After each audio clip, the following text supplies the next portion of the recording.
So Paul Nuechterlein is a noted expert in interpreting the Bible through the lens of Rene Girard's Mimetic theory, with an eye to both theology and anthropology.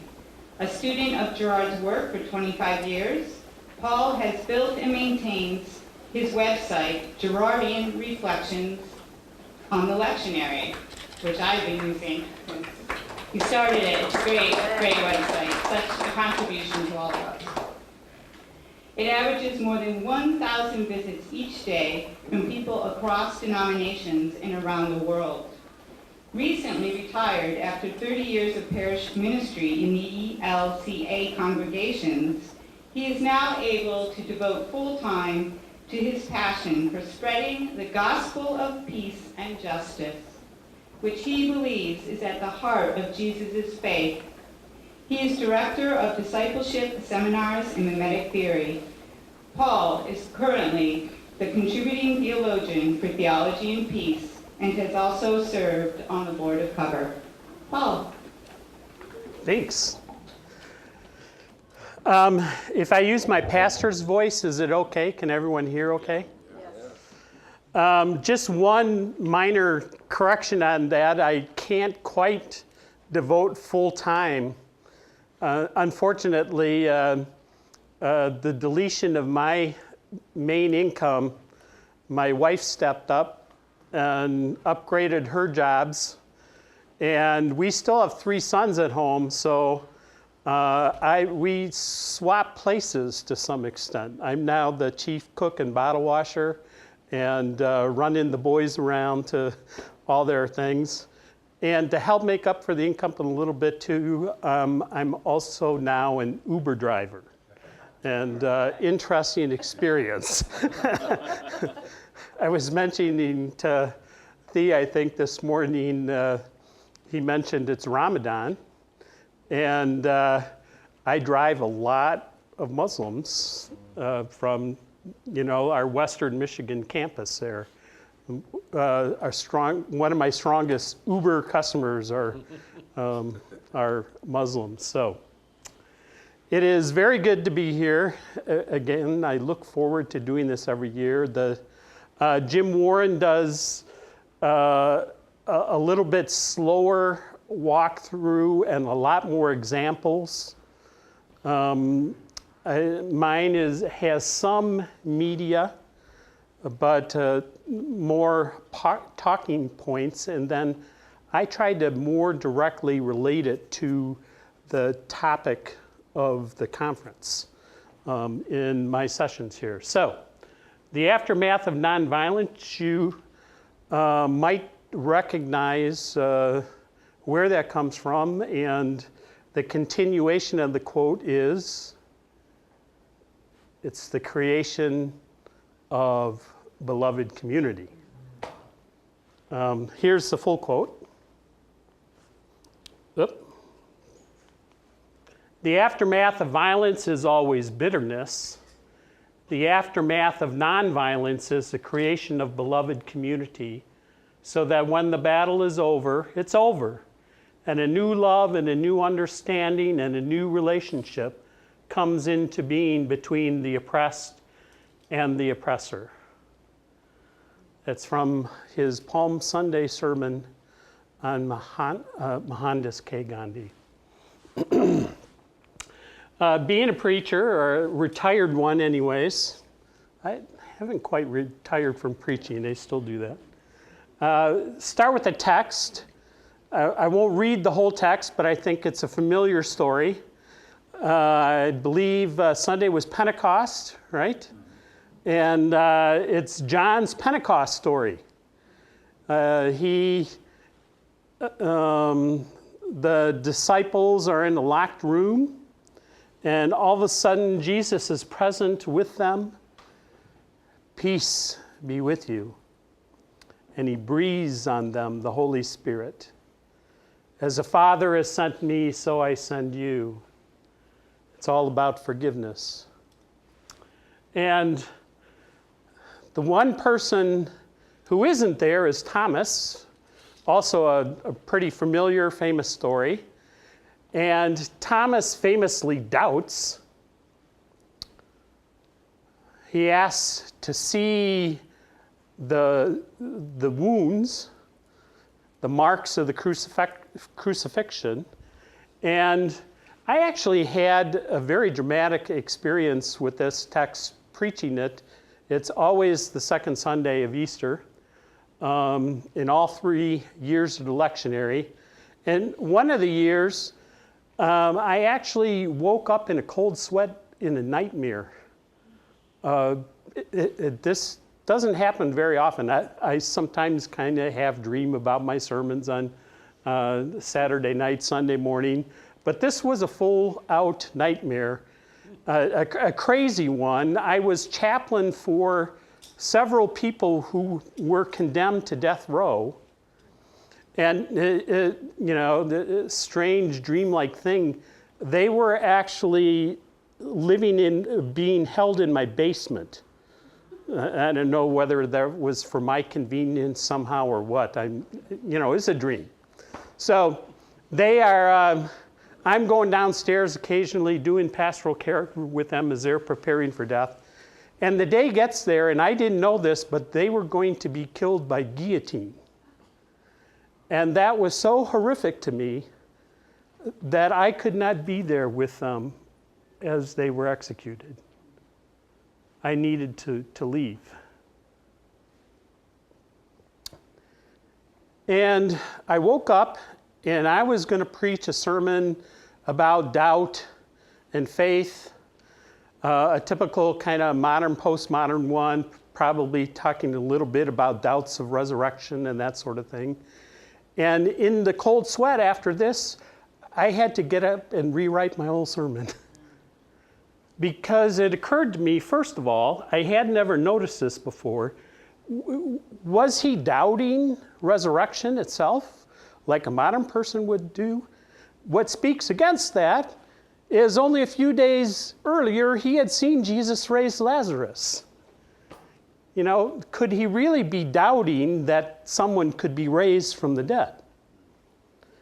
And then it occurred to me, it was the scandal of how he died. He was executed. How could the hope for Messiah be executed in such a horrible way?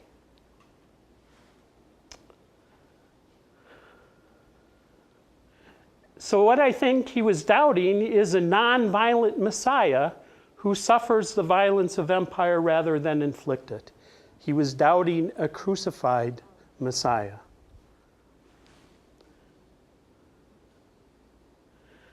Returning hate for hate multiplies hate, adding deeper darkness to a night already devoid of stars.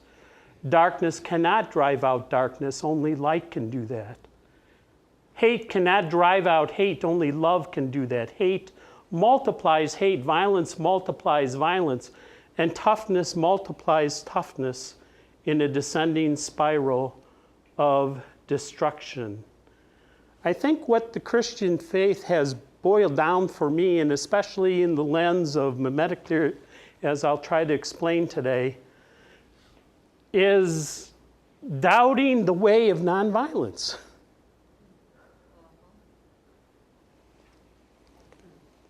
Faith, tough faith, is believing in the way of nonviolence.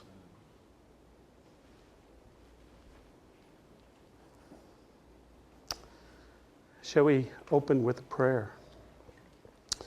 Gracious God, we give you thanks for this day, this time together, as many communities of people coming together, and especially as members of Theology and Peace and members of this historic institution, American Baptist College. We are grateful for the coming together to learn from each other, to learn with each other. And we give you thanks for the message of nonviolence from our Lord Jesus the Messiah, from all the saints, so many unnamed, so many who have come through the ordeal and are with you now. And we give thanks for the saints who have helped lead us into that way. Most notably, Saint Francis, Mahatma Gandhi, and our dear brother Martin. We give you thanks for raising us up and calling us to follow in that way. Guide us and lead us with your Spirit. Amen. Amen. I wanted to do just a real quick overview then, that kind of out of that main thesis, that there's three central theses in mimetic theory of Rene Girard. I'll unpack it and introduce you to it more so later. But it's a big picture that takes us to the beginnings of our species and even theorizes about the evolutionary process of generating Homo sapiens as opposed to Homo erectus and Neanderthal and other hominoid species that we have discovered. And the big picture is thrown in relief over the humanoid problem, and you see it even beginning in the great apes, from which we evolve, but a problem with violence. And so the first thesis is we are more prone to interspecies violence than other species because of the way we desire. Girard calls it mimetic desire, related to the word for mime, imitation, that we catch our desires from each other, and again, we'll unpack this more later, but as we catch our desires from each other, that becomes problematic because we end up rivals for the same objects of desire then. And so there's a constant, even in our closest relations, and maybe even especially in our closest relationships, you know, Freud's famous Oedipus complex, that the son becomes rival with the father. And Girard says, no, that's not an inborn desire. That's not something we're born with. It's because of the way we desire. And our first models of desire are likely parents and other people closest to us. And how those relationships of love and care and nurture can so often devolve into envy and rivalry and conflict. And so it begins with an analysis of the dynamics of interpersonal relationship.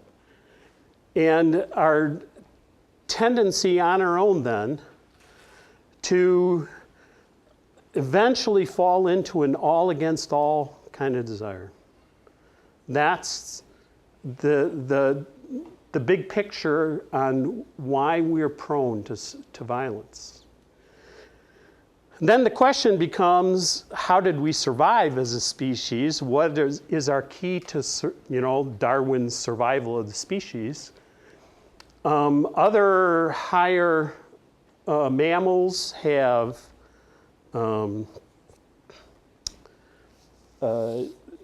domination hierarchies that they set up. They fight to establish dominance, and then there's a pecking order. We'll talk more about how that devolves and doesn't work. And what Girard proposes then in his second main book, Violence and the Sacred, is that from the very beginning, what helped our species survive is religion. The advent of religion through the experience of turning an all against all violence into all against one. And we'll try to look at how that creates an experience of the sacred as a violence which helps contain our violence and set up hierarchies on that basis. Well, the third thesis that he didn't really get into until his third book, where he lays all three theses out in three different books.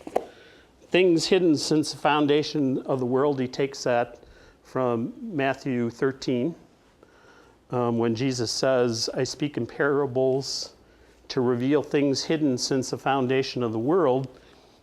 What Girard proposes is that the Christian revelation, and especially Judeo-Christian revelation, and especially in the cross, is revealing that scapegoating structure to human community. That's why it takes the cross. The cross is a scapegoating event. It's an action of collective violence, which is at the heart of our species and structures our community and culture. And the Christian revelation is about revealing that and then inviting us into a different way, a way of nonviolence, where we are in faith willing to suffer violence rather than inflict it.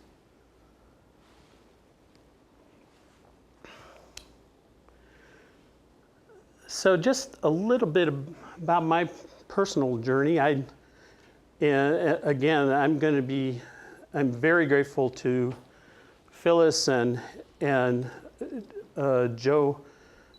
Joseph Tribble being here from American Baptist College. I think this is kind of your first exposures to mimetic theory, to be able to give feedback and help me see something that's important to me as a white person, aware of how my white privilege oftentimes blocks me from seeing things, that I need help. I talked to Phyllis for a moment, a few minutes.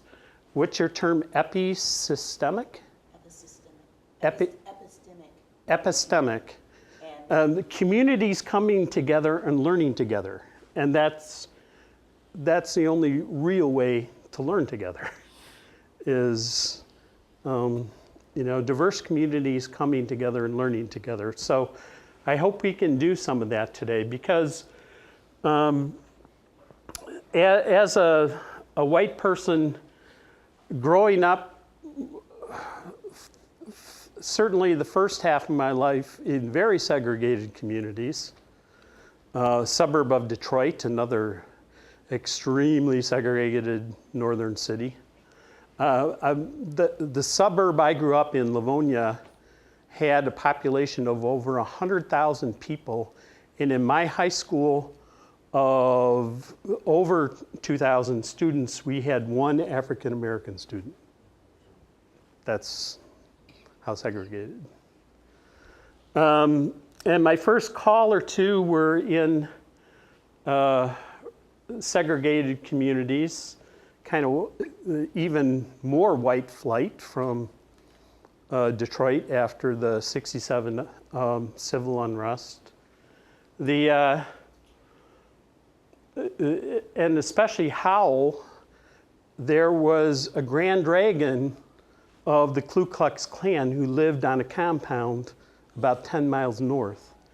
And so Howe was famous for him and having overt overt racism. So at that point, my wife and I, our kids, our oldest sons were young. We made a decision that the next call needs to be in an integrated community. We don't want to raise our sons that way anymore. So our next two communities have been Racine, Wisconsin, and Kalamazoo, Michigan, two medium-sized cities where the schools are at least 40% students of color and integrated. And then we moved to Racine in mid-90s, and by the later 90s, my wife had started working for Crossroads Anti-Racism Training, and she worked there for 15 years. So that drew us as a family more deeply into a community that actively engaging racism. I first encountered Girard's work in '92, and that began to come together in a big way for me. Especially as we talk later about that second thesis, the cultural institutional part of mimetic theory. I am convinced that the most dominant manifestation of the scapegoat mechanism in the past 500 years is white supremacist racism. It's what shapes our cultures and institutions in the West that we've imported imperialistically for the last 500 years. And so I'm going to reverse my usual order. I usually talk about mimetic theory first and then get into the topic. But with this group, I think it might benefit from trying to talk about racism first and what we know about that, and then use that to kind of understand mimetic theory. Hopefully they can cross-fertilize for you the way it has for me. And I want to begin then with what I find to be a block in any conversations in our culture, in our society, talking about racism. I looked up racist just and found a common definition: a person who shows or feels discrimination or prejudice against people of other races, or who believes that a particular race is superior to another. That's adequate to a point of describing the interpersonal dimension. It doesn't begin to describe the institutional, systemic, cultural aspects of racism. And we never seem to really get to that point in our conversations. When racism or someone says, oh, you're a racist, or you're being a racist, that's a racist comment, we're immediately thinking in these terms and never getting to the point of being able to talk about it. So I'd like to just use some of the crossroads here.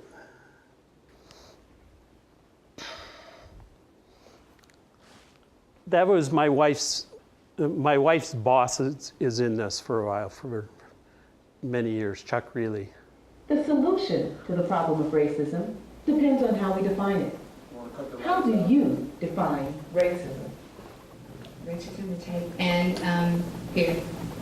Bigotry, intolerance. It's kind of a hard word to define. Ignorance, lack of education. Unfair discrimination. The demeanor is unhuman. Prejudice. When we use the word racism, we need a common definition. More often than not, when we talk about racism in our society, on TV or radio, in newspapers. It is described as an individual issue, a matter of personal attitudes and actions.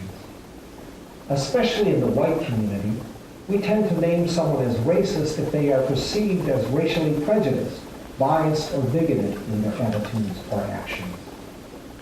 We use the same approach to talk about solutions, about how to end racism. Our solution is simply to change individual attitudes or actions, to reduce or eliminate race prejudice. As white people, we want to feel good about ourselves, and we want people of color to feel good about us as well. But individual attitudes and actions are only a small part of racism. If we want to get to the root of the problem of racism, we need to probe deeper than the issue of race prejudice. We need to look at the ways racism expresses itself through systems and institutions. Corporate racism? I really think it's just society itself. It's obvious. It's a problem with the structure, It's not the individual problem. The total system. It's a part of the fabric of the society, unfortunately. When our institutions were formed, people were racist. They designed them to meet their own needs. When we, people of color, speak about racism, we mostly describe the power of systems and institutions on our lives. Schools, banks, police, government, businesses, churches. Of course, we may also speak of white individuals as racist. But the power to hurt and control us does not come so much from individuals as from the power of the systems and institutions of our society. We need a definition of racism that goes beyond personal prejudice and focuses on the power of systems and institutions over people of color. A definition we would like you to try goes like this. Race prejudice plus power, the power of systems and institutions, equals racism. What this definition says is that race prejudice is not the same thing as racism. To one degree or another, everyone is racially prejudiced, no matter what their racial identity. But not everyone's race prejudice is backed up by the power of society's systems and institutions. Race prejudice is turned into racism when one group's racial prejudices are enforced by the systems and institutions of a society, resulting in greater rewards and privileges for the racial group with power, and fewer rewards and privileges for the group without power. Let's join our panel as they talk about this definition. One of the things, when you look at that definition, you talk about the word power, and one of the things I find is that if people get oftentimes caught up in individual power, and white people particularly, it's very difficult for them to think of themselves as part of a group or a collective. I have white friends, and these are people that I respect, I work with, and they would say, well, I don't want to be a racist. It's just not my nature. I try to treat people of color fairly. I have African American friends or I have Asian friends, and by looking at this particular definition, it helps you to understand that, wait a minute, even though you're white, this power has power over you. I often think that we learn to participate in racism before we had a chance to be asked if we wanted to or not. That with the research that we have about how early young children begin to become socialized into racism, it happens really about the second year of life. And no one asks us as individuals who would like to be racist or not. We all learn it. The negative stereotypes start when we were little. And I can't deny when I was a child that I had perceptions about black people that were given to me by my parents or by people in my community or by history books and school books. I think one thing helpful about this definition is that one thing that you hear very often is, well, I've seen people of color who are racially prejudiced. And that's absolutely correct, because we are all racially prejudiced. In fact, you can't be an American, unfortunately, without having some prejudice about another group. It's part of the culture, it's part of the history of being who we are. But I think the difference is when we put racial prejudice together with power. That leads to even, for me, a great understanding of power is that when some folk have the power to affirm the humanity of themselves and not to affirm the humanity of the rest of us. And that every institution does that.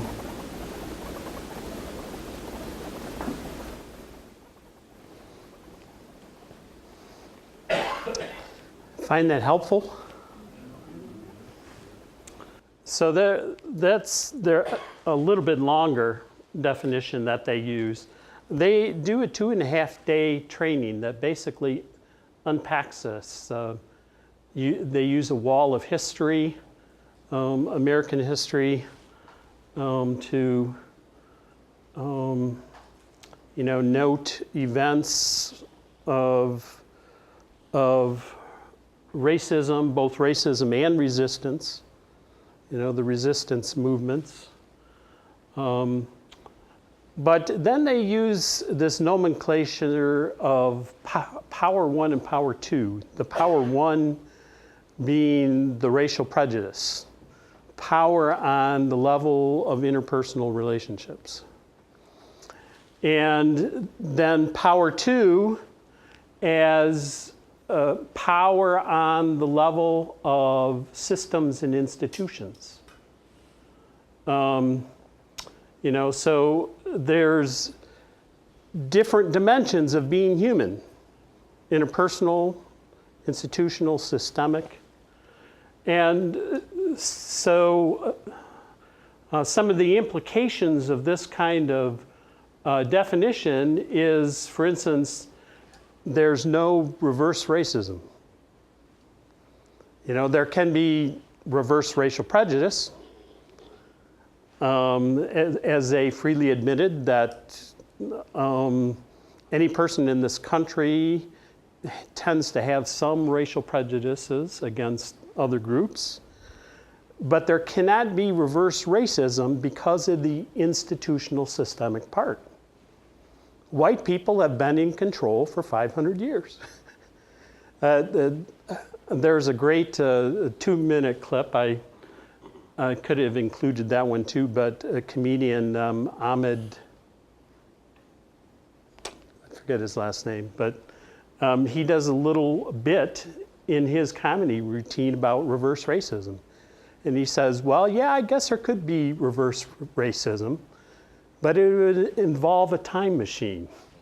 And I would have to go back 500 years and reverse, have the peoples of the continents of Asia and Africa and South America and Native Americans subjugate the white people over a 500-year period of time.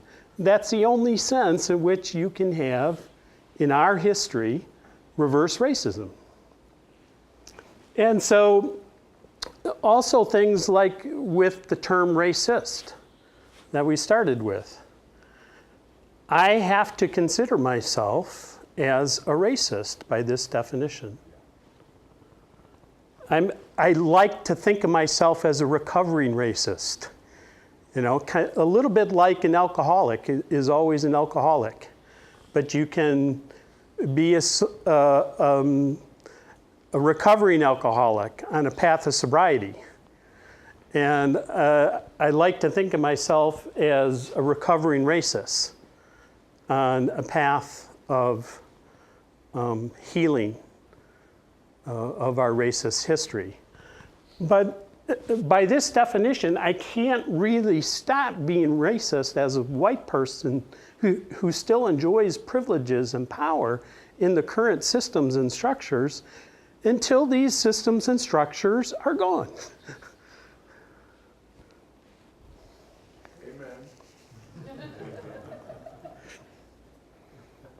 Amen. And it is very difficult for white people. It's part of our privilege, really, not to have to contend with this kind of definition and way of thinking about racism. When in Crossroads we do a monthly check-in and a caucus, and we have a theme and something we want to discuss that month. And then we caucus separately as white people and people of color to talk about that issue through our own stuff. You know, people of color deal with internalized racist oppression. You know, this is the cultural aspect. We're now in power 3, the power of culture to shape us, and how we see ourselves and how we see the world. And we read this every month. We start out just reading this. Internalized racist oppression, a complex multi-generational socialization process that teaches people of color to believe, accept, and live out negative societal definitions of self, and to fit into and live out inferior societal roles. These behaviors support and help maintain the race construct. And, you know, again, last night, seeing the civil rights movement, I am somebody. I am a man, a person. But for white people, internalized racist superiority, a complex multi-generational socialization process that teaches white people to believe, accept, and live out superior societal definitions of self, and to fit into and live out superior societal roles. These behaviors define and normalize the race construct and its outcome, white supremacy. And trying to get away from our white allergy and white privilege to not name it, that is white supremacy. That 500 years ago, Europeans set out as superior people with validation from the popes to go out and conquer anywhere because we're superior. And an evolution of that through the years. Brian McLaren's chapter on the genocide card you carry in your black pocket in his recent book is excellent on this. A book, she's been a speaker at our Theology and Peace Conference, a Baltimore colleague. She's Kelly Brown Douglas. She's, what's the name of the place in Baltimore?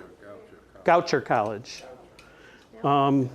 She wrote this book after, pardon? She's now the new president of Episcopal Divinity School that merged with Union Theological Seminary in New York. Oh, wow, very good. Yeah, and she's very been good. a theologian at the Washington National Theater. Well, thanks for that update. But she wrote this book after Trayvon Martin, the whole thing with stand your ground laws. And she's saying, you know, yes, there's the stand the ground laws. That's the power 2, the institutional systemic part. But it's after 400 or 500 years of a stand your ground culture. And she really does an incredible job of tracing that history, including like the Roman historian Tacitus wrote a book called Germania, where he lauded the tribes of Germany and how the British philosophers, you know, Locke, and then our own founding fathers like Thomas Jefferson, Benjamin Franklin, they loved this book. And they interpreted it in a racist way. That this, and they even interpreted it as white people of British descent are even the more true Germanic tribes. And so Benjamin Franklin, she has a wonderful quote of Benjamin Franklin bemoaning all the Germans, the swarthy Germans that were immigrating to Pennsylvania, the Pennsylvania Deutsch. And the true white of white people are us Brits. And that this kind of thinking has shaped who we are as a culture and as a nation for hundreds of years. And it doesn't go away when you take away a few laws, right? And she traces this in wonderful ways, leading up to, Michelle Alexander's kind of thesis that mass incarceration is the new Jim Crow. Because one of her next moves is that after the Emancipation Proclamation, white people began to, they had to quit thinking of African Americans as chattel slaves and began to think of them as criminals. And yeah, when we did our policing a couple of years ago, what we realized is that all police systems, without exception, those forces began with that switchover. They went from slave patrol to police. They went from, in every city, not north, not south, they all originated. And yet they have been able, in some ways, more than the rest of the culture, to maintain this power over, but also examine themselves in a fashion to say, this is wrong. It's a big paradox. And it's fascinating to see where we're going next, because we're moving out of this criminal manifest. That's the thing we can't stop. Yep. So, transitioning,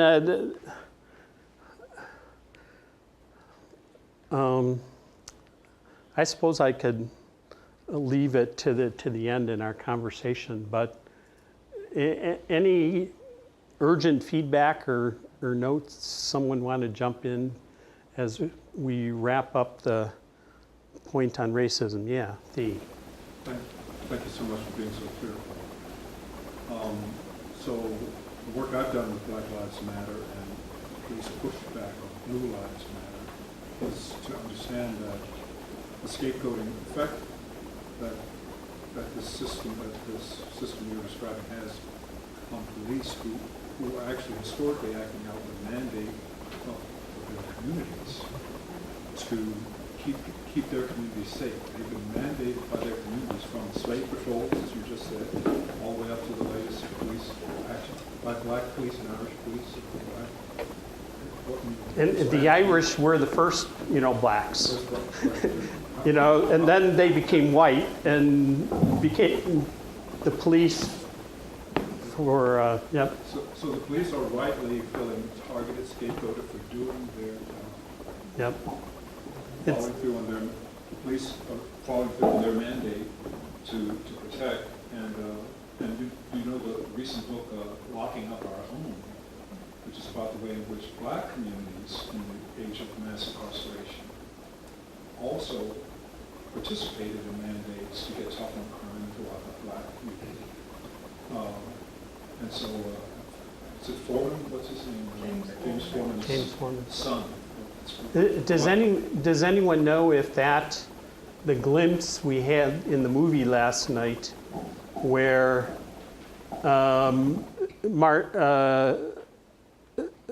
King goes to Chicago, and some of his stiffest opposition were the African American pastors who were part of the patronage system that Mayor Daley had set up.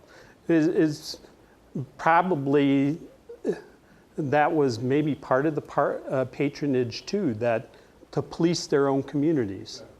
Which is, if you get a class analysis, you look at the Marxism, that's the role of the middle class, to police, for the owning class, the ruling class, to police the working class, who are middle managers, all of us middle class folks. And that's our assignment in the middle classes and capitalism works. So there's race and class here, the intersectionality. It's not just racism. It's right. Race, class. There's class prejudice as well, and then class power dynamics. But here I just want to appeal to us to see that part of what mimetic theory can help us do is to not target the police, not scapegoat not the owning class, not the ruling class, not the politicians. It's a system. It's not these individual people who are just wicked and police and damnable. It's a system that assigns us all roles And so the police then need to be embraced as pawns as well. And let's help each other. All of us get out of this together, not just say that they're pawns. Yeah, Tom? Well, since you're looking at mimetic theory, taking it from this angle, will you eventually discuss the remarkable phenomenon of at least some people in the privileged group coming to critique their own privilege? You want to repeat it? We're going to bring a mic to you. A question about critiquing our own privilege. And, you know, given the sort of sinfulness of all of this all the time, I'm just wondering if, in light of mimetic theory, especially when you're looking at it this, you know, this angle, it's very useful. But are you going to discuss at some point the remarkable phenomenon of people in the power and privilege group coming to critique their own power and privilege? I hadn't planned on that.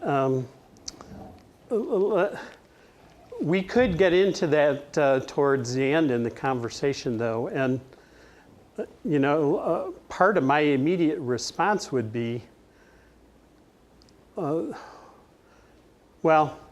one of the subtitles I thought about for this was a white man's theory on the way to becoming beloved community. You know, Rene's theory as a white man it's incomplete as far as I'm concerned in terms of an analysis of our current modern situation. And I think that the seeds of self-criticism come from the Judeo-Christian scriptures. But I think if we properly understand that, we see that the success of the Judeo-Christian scriptures, self-criticism, come from the fact that they became marginalized peoples. They started as slaves in Egypt and then had a peak time under David and Solomon of power. And perhaps the scriptural tradition started at that time of power of David and Solomon. And then most of the rest of their history are as a people oppressed by other empires. And I think that the power of self-criticism ultimately comes from the perspective of the oppressed person. And starting, you know, a white man starting a theory like this, for myself, I have to own it. I need people of color to fill in the picture for me, to learn together about this, because I can begin the seed of self-criticism, but it'll never be complete for me without collaboration, without community of people of color or historically oppressed people to help fill in what I'm not seeing with my privilege, and to really understand the criticism that more and more in New Testament scholarship, you know, I think the story is that the New Testament is an anti-imperialist document. It's written by marginalized people about the experience of being oppressed. And it's challenging the dominant power structure of the Roman Empire and its Jewish collaborations. And that when the church moved into Christendom, collaboration with empire, the interpretation of that document had to shift. And now we're trying to recover a different, recover an anti-imperialist way of reading that document more faithfully. And it's impossible for it to happen without historically oppressed people helping us do that. You know, it's women biblical scholars, it's scholars, people of color, coming in and helping us complete that process of self-criticism. Yeah.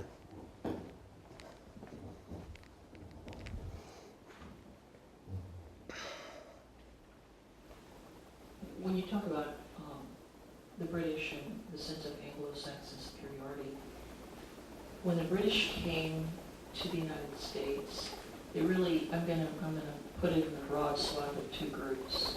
You have the powerful and privileged, but you also have the white trash, the people that were in prison, the people that were on the streets, the people in rags, who got brought over as well to be the underclass.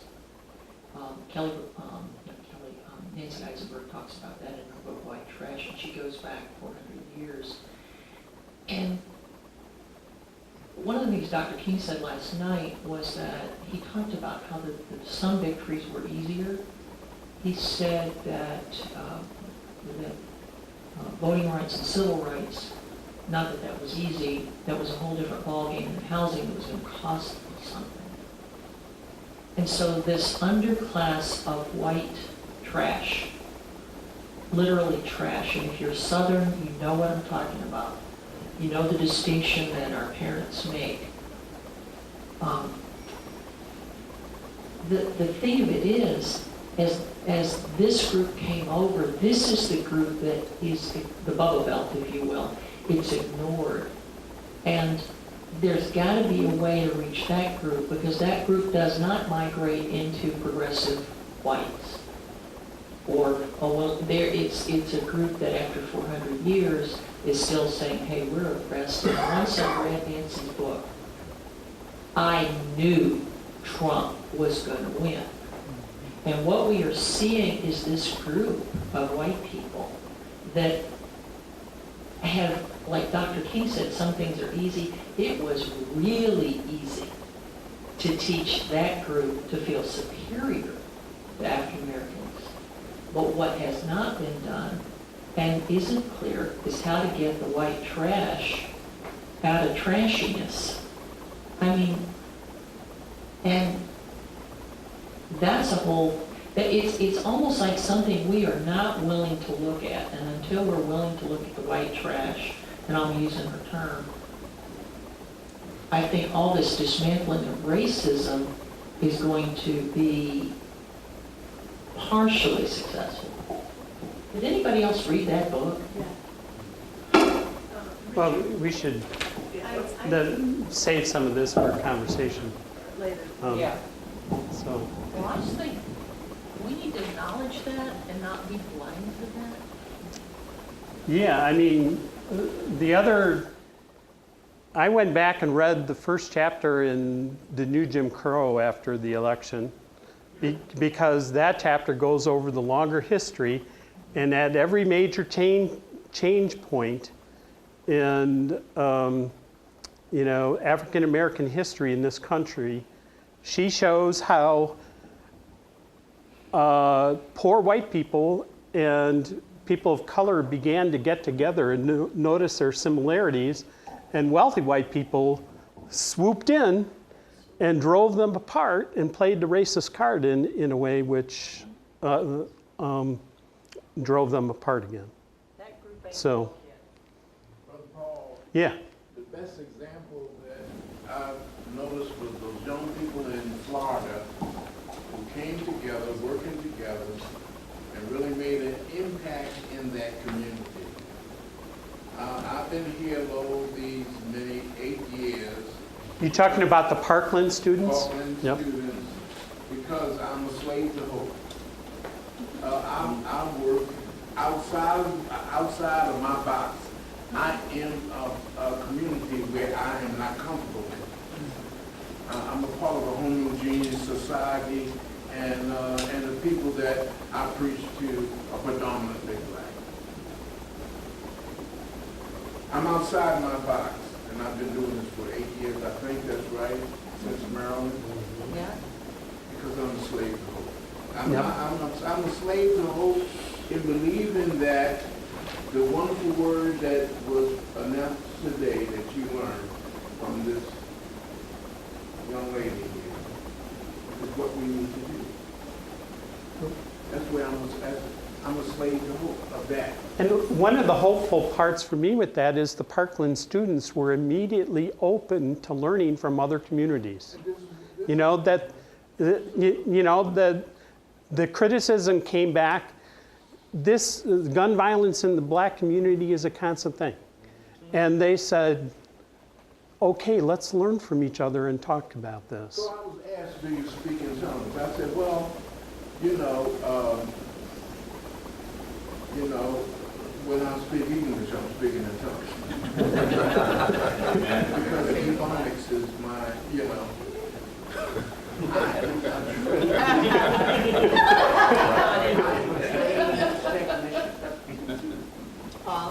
I was raised in the hood.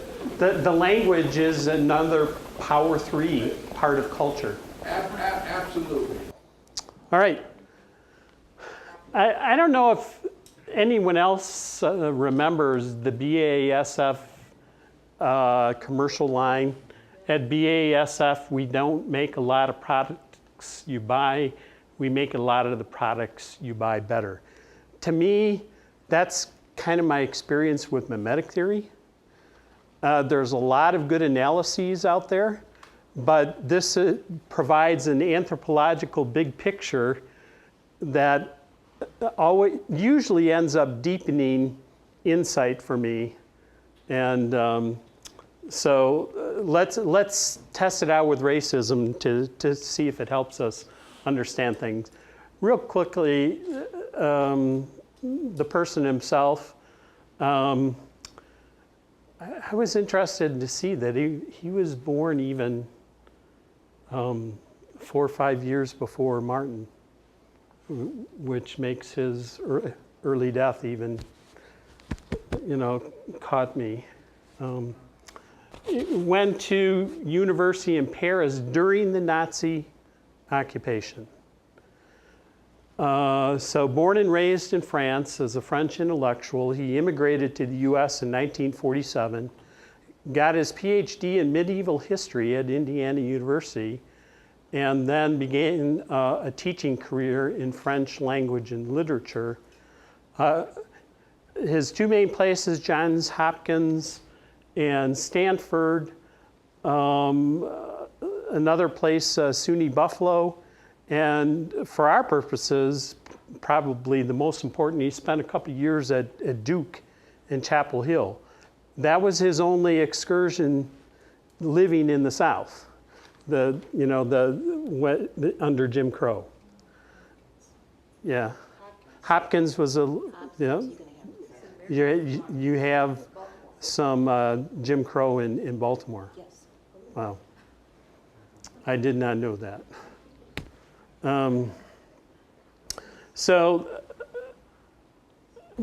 But he never really became American in terms of really getting into our culture and how racism is the beating heart. He was more occupied in terms of his own theory with the rise of Nazism and Hitler and anti-Semitism. His first 3 books are the main ones, and many after that. 2005, he was inducted into the French Academy and died 3 years ago at home. So I wanted to throw this in a little bit. This isn't Girard quite yet, but a little bit of how I teach and present it. The part that Sue referenced last night, that Girard came into this mostly through literature and then through studying anthropology himself, some of the basic texts in Durkheim and James Frazer, and then, Claude Lévi-Strauss and the other professional anthropologists. But since he's,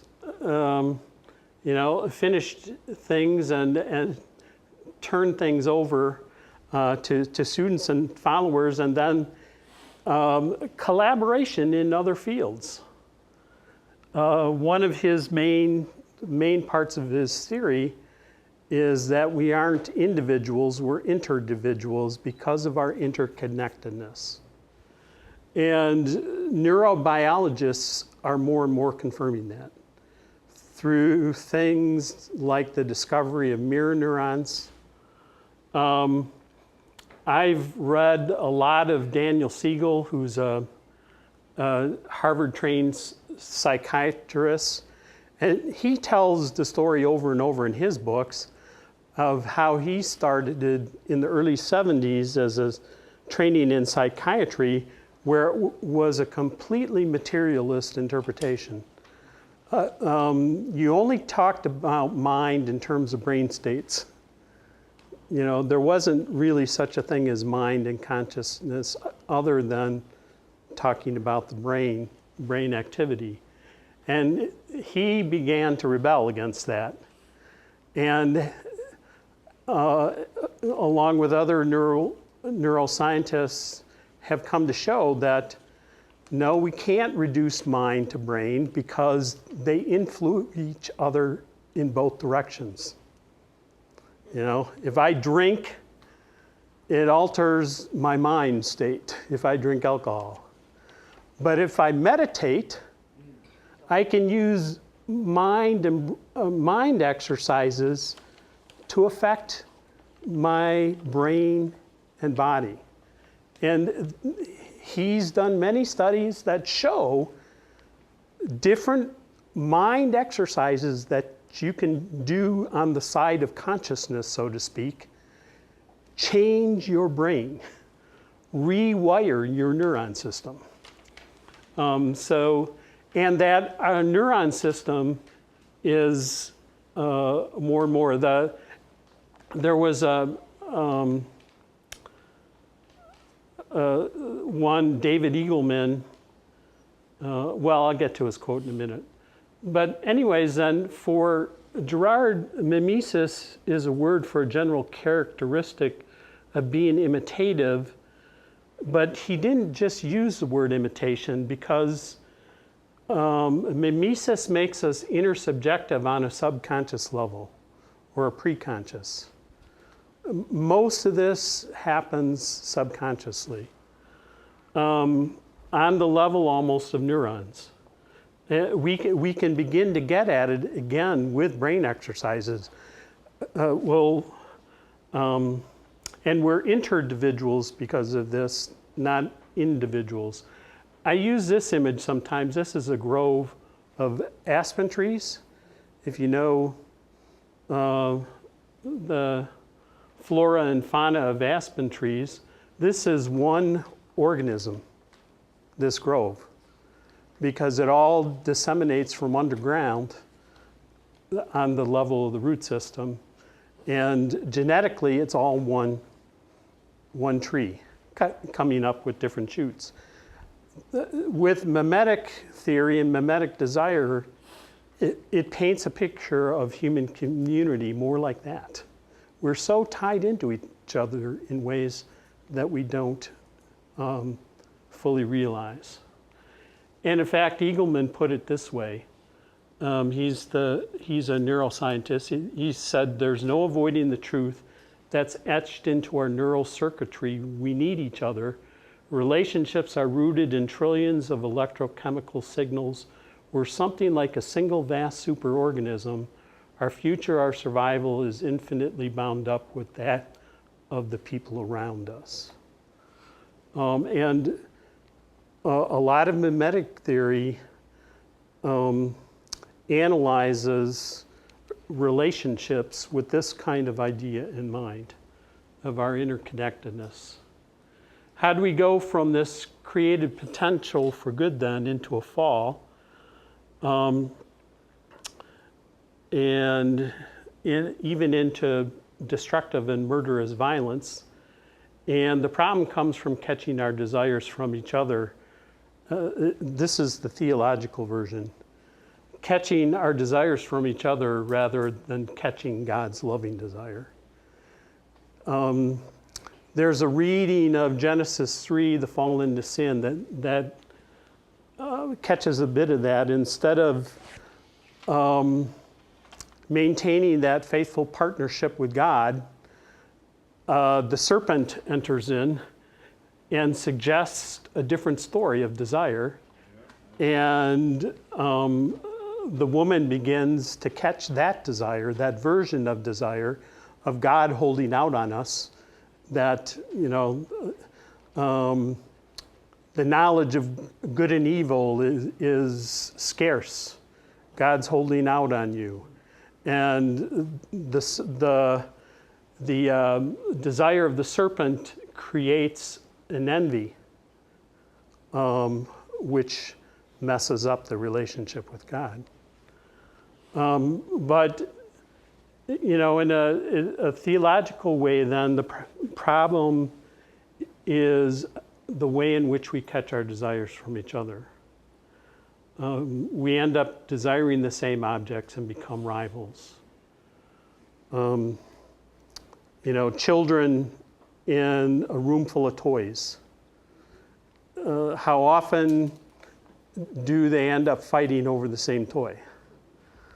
Because they catch their desire for that toy from each other. And then the more sophisticated versions for the adults, keeping up with the Joneses. It descends into growing conflict and mimetic violence of all against all. Girard doesn't talk about these things quite as much until some later interviews and other things, but in his own writings. And this is one of the things that Theology and Peace has tried to work on a lot.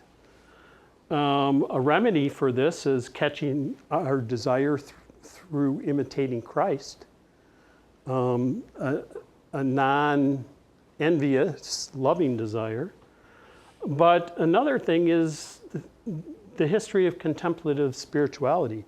In many traditions, the Buddhists have an analysis that the problem is with human desire, and meditation and contemplative spirituality is to unhook yourself from ordinary human ways of desiring.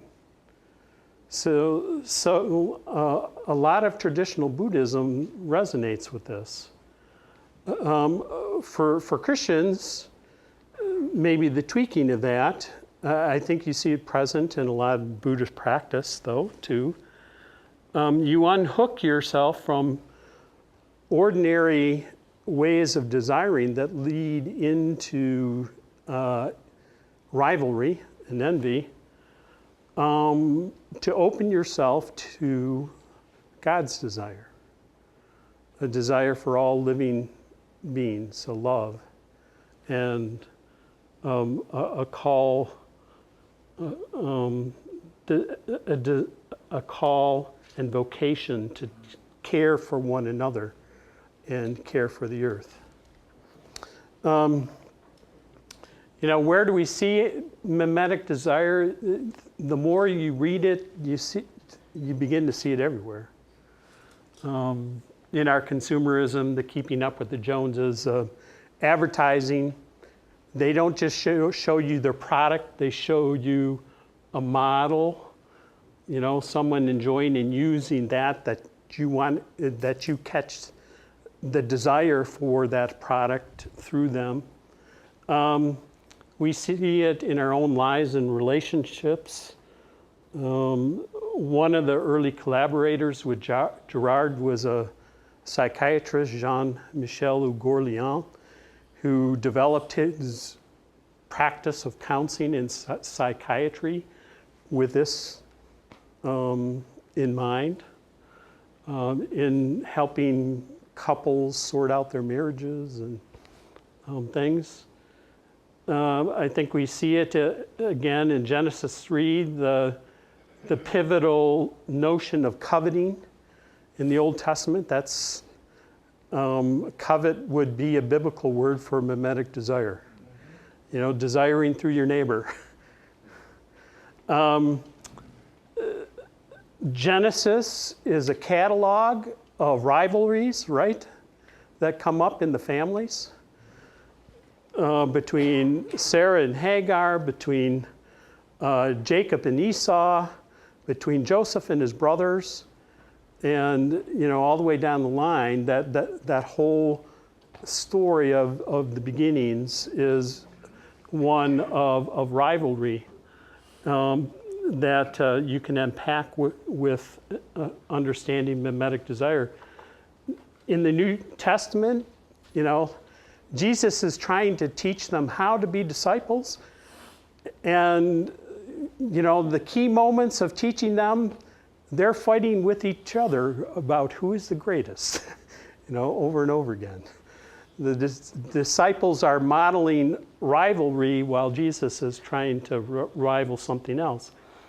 And, you know, I invite you to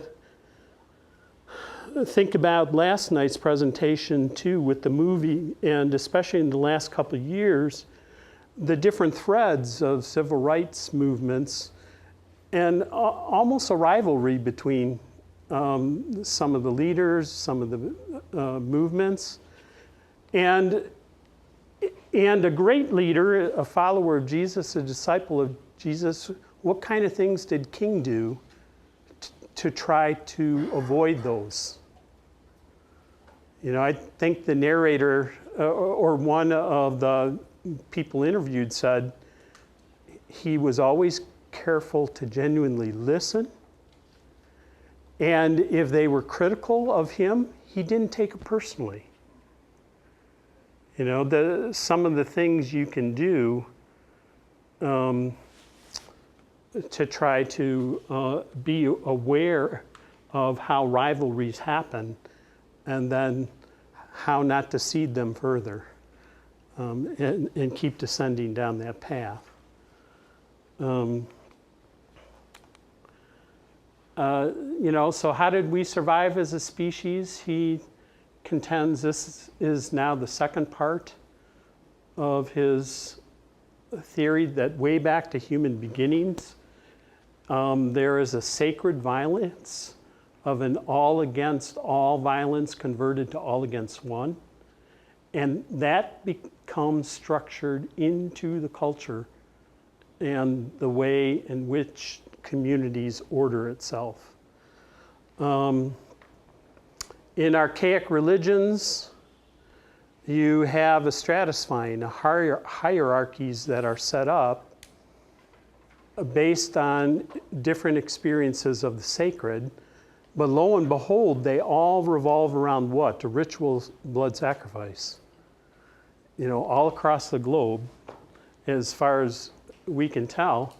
And what is ritual blood sacrifice? It's a religious repetition of what saves the community from violence. It's a collective violence against an animal or a person on an altar, which repeats what is at the beginning and foundation of human cultures. So that gets structured into everything. All culture then has dualistic structuring in terms of sacred, profane, holy, unholy, clean, unclean, good, evil, and the biggie, of course, us, them. There's always an othering structuring to the way we do culture. And that it takes the cross then, a self-sacrifice to human sacred violence, that reveals it as a violence that keeps us from going from us, them, to only us. And the cross then is also an opening to a way of being human, where there is no longer us and them, but only us. And, you know, for me, that's kind of beloved community. The aftermath of nonviolence, a way of nonviolence, is to lose the us-them structuring and being able to come together from diverse communities and places and see ourselves more generally as us, as a human family. So just a couple of quick points. Culture contains violence in both senses of the word contain. It contains a violence, it minimizes it. It takes an all against all violence and contains it into religious rituals and sanctioned violences that the group, the community sees as good violence. You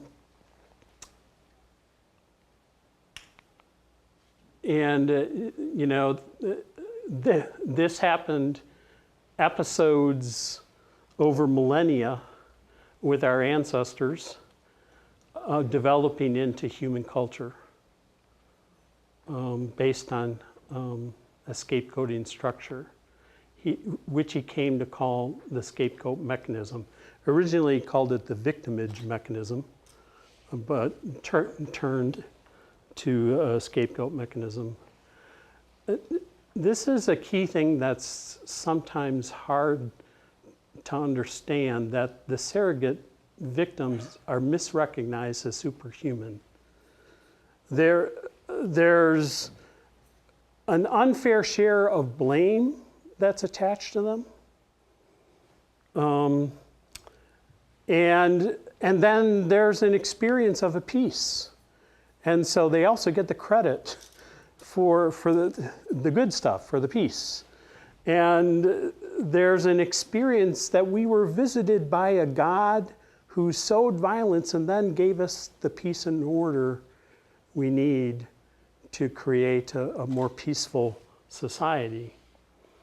Again, this happens over millennia of development, and religion is then the founding core of human culture.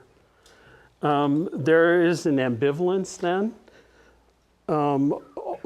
Archaic religions begin as a polytheism, where there are trickster gods and there are gods of order. We can see it in, you know, Roman mythology and many other mythologies. The ambivalence, you know, the good and the bad gods. The sacred is both good and bad. It gives us the order we need to survive, but you don't want to get too close to it. James Warren, in his book, uses the image of a nuclear reactor, which gives us power, a good thing, but you don't want to get too close to the core. And that was the early experience of religion. So just kind of a fun ambivalence of the sacred. Here I think you see both this, and I was interested to look at this again and see Rudy Giuliani hero after the 9/11. This was shortly after that, and now bin Laden was also being killed for the death of Diana. And if you've seen the movie Queen, and you know, it's the week of her death and funeral, and the divine aura that's placed on her. She's given more than her fair share of good credit in aftermath of her death. And of course, bin Laden is given more than his fair share of what's wrong in the world. You know, he's demonized. The ambivalence is a demonization and a divinization.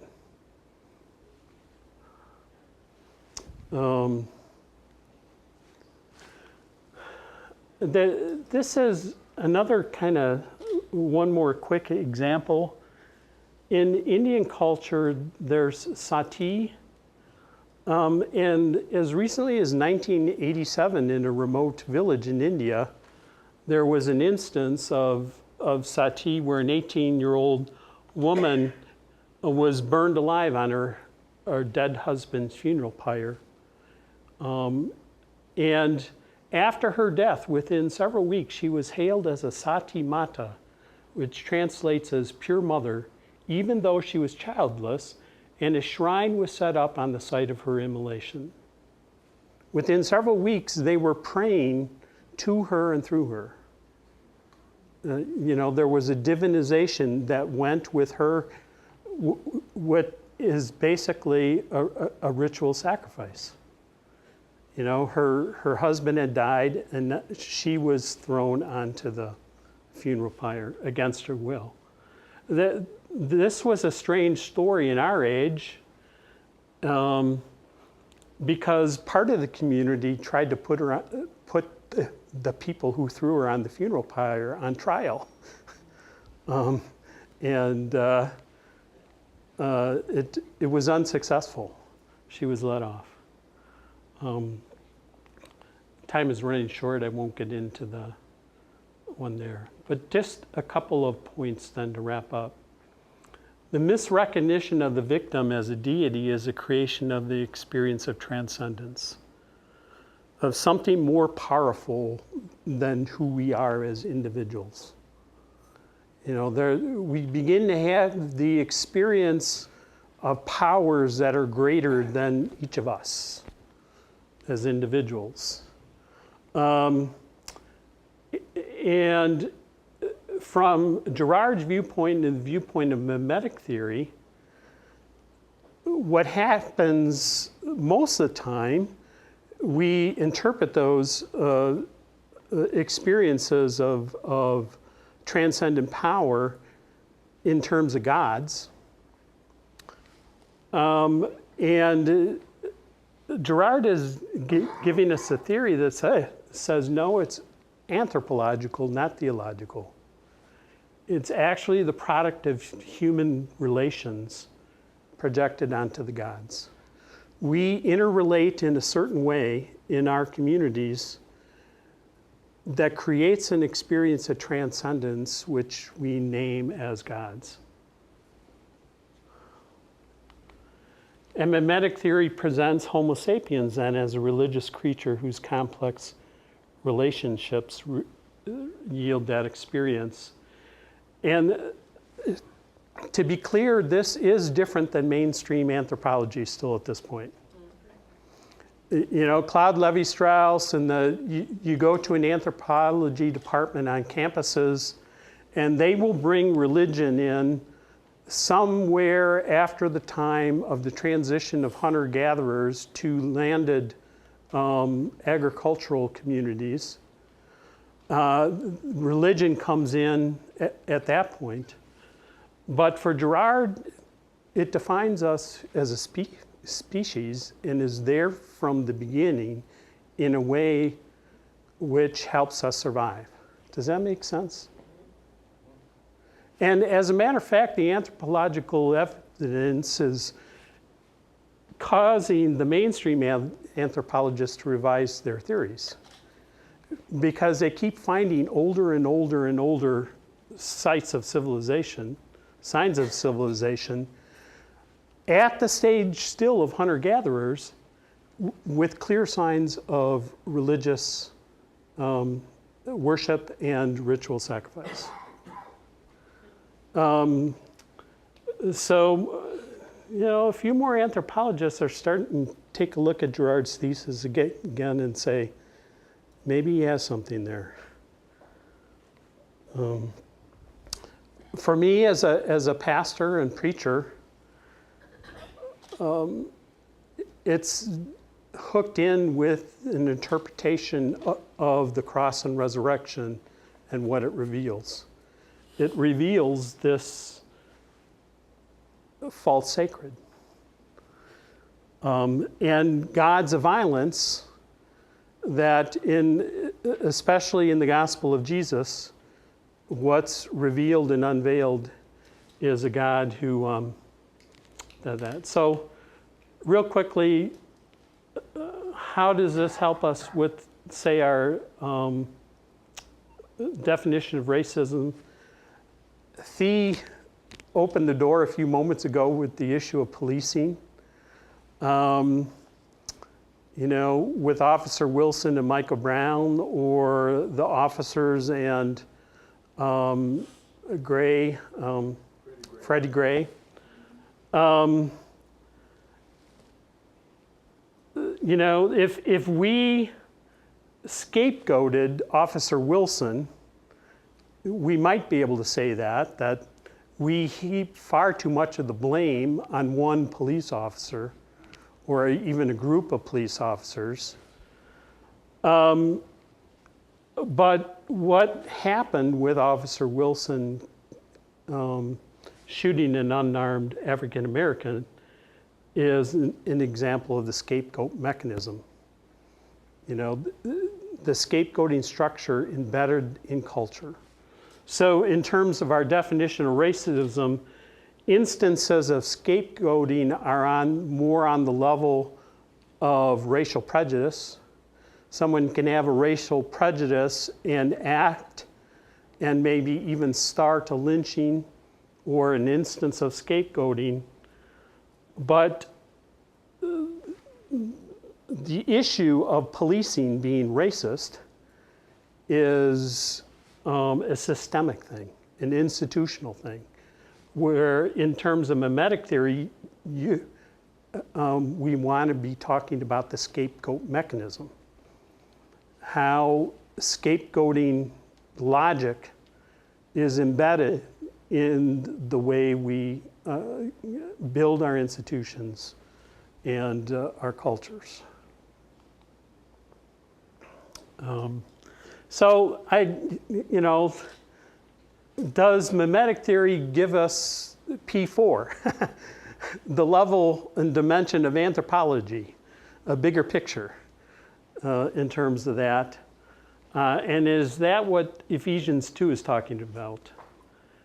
You know, that the solution to racism requires a re-evolution into a new way of being human that provides a different basis for those power relationships. And that's why I think what makes sense for me on King insisting that nonviolence is more than just a strategy, it's a way of life, and for him as a person of faith, I think it had this dimension. I'm interested in what you think of a re-evolution of being human. In the aftermath of nonviolence is the possibility of creating community in a different way that isn't structured around us, them, that isn't structured around an other, scapegoating another, being over against another, but is a breaking down of the barriers and the possibility of creating one new humanity out of two, as Paul says in Ephesians. So, you know, we need to take our break and have our conversation. This can be part of the conversation. And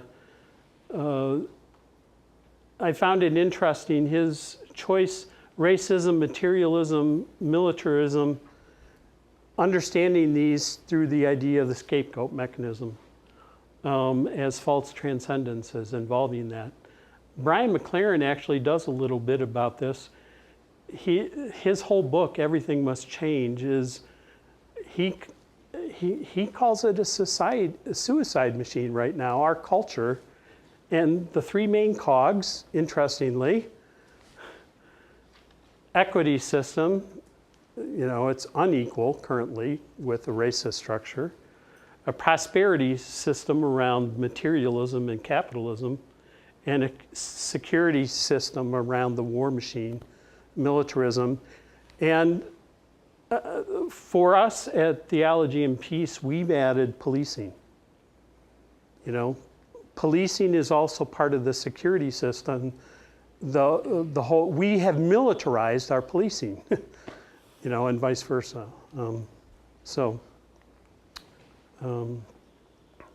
And some possible criticisms, and we can take that up as we go to the panel discussion. Break.